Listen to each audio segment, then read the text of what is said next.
Incroyable parcours de Samuel Eto'o, révélation, controverse et vérité officielle. Son nom est connu dans le monde entier. Il a fait trembler les filets sur tous les continents et a marqué l'histoire du football africain des mondiales.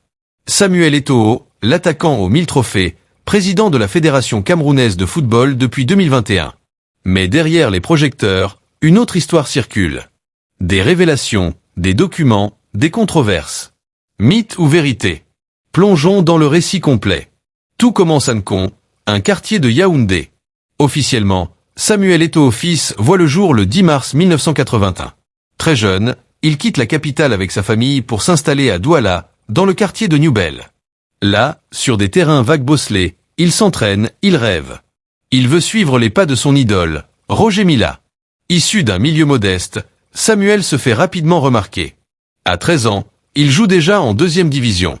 À 15 ans, il tente sa chance en France, avec un simple visa de 10 jours.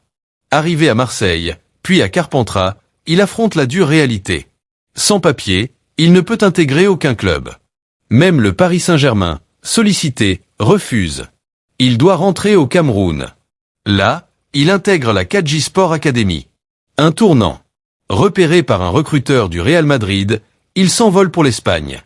Là, son ascension est fulgurante. Il brille avec les juniors du Cameroun. Aux Jeux Olympiques de 2000, il marque un but crucial en finale contre l'Espagne. Le Cameroun devient champion olympique. Eto'o entre dans la légende. Mais alors que sa carrière est au sommet, des voix s'élèvent. Depuis plusieurs mois, une femme, le docteur Marlène Envoutou, mène une campagne médiatique contre lui.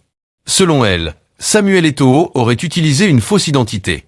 Elle affirme que son vrai nom est Nde Samuel, né en 1972, et non Samuel Eto'o fils, né en 1981. Elle va plus loin. Elle affirme qu'il aurait changé son acte de naissance pour prolonger sa carrière en apparaissant plus jeune. Elle déclare aussi qu'il ne disposerait d'aucun diplôme reconnu, et qu'il n'aurait même pas le certificat d'études primaires, sous son nom officiel. Selon elle, tous ces papiers seraient basés sur une fausse identité. Des accusations lourdes, qui relancent le débat sur l'âge réel de certains footballeurs africains. Pour appuyer ses dires, Marlène Envoutou affirme avoir consulté les archives, les registres officiels, et même des documents datant de la jeunesse d'Eto'o. Elle affirme que le document avec lequel Eto'o est parti en France au début de sa carrière a été établi au nom de Samuel Eto'o fils, mais que ce ne serait pas son véritable nom. Mais ces affirmations n'ont, à ce jour, jamais été confirmées par une autorité judiciaire ou une enquête officielle. Samuel Eto'o, de son côté, n'a pas répondu directement à ces accusations. Il continue d'exercer ses fonctions à la tête de la Fédération camerounaise de football, et reste une figure influente dans le monde du sport. Ces révélations, qu'elles soient vraies ou non, relancent un vieux débat. Dans plusieurs pays d'Afrique, des sportifs ont parfois été soupçonnés d'avoir modifié leur âge pour répondre aux exigences de recrutement des clubs ou des sélections. La FIFA elle-même a, à plusieurs reprises, mis en place des tests d'âge osseux pour certains tournois de jeunes. Mais l'affaire de Samuel Eto'o, si elle était avérée, aurait une toute autre ampleur, car elle touche l'un des plus grands noms de l'histoire du football africain. Pourtant, au-delà des polémiques, Samuel Eto'o reste l'un des plus grands attaquants que le continent ait connu.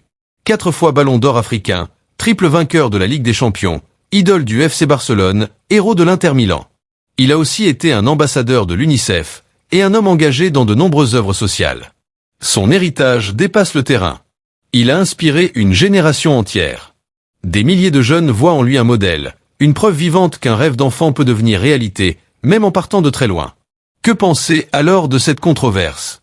Faut-il y voir une simple tentative de déstabilisation? Ou y a-t-il une part de vérité que l'histoire révélera un jour?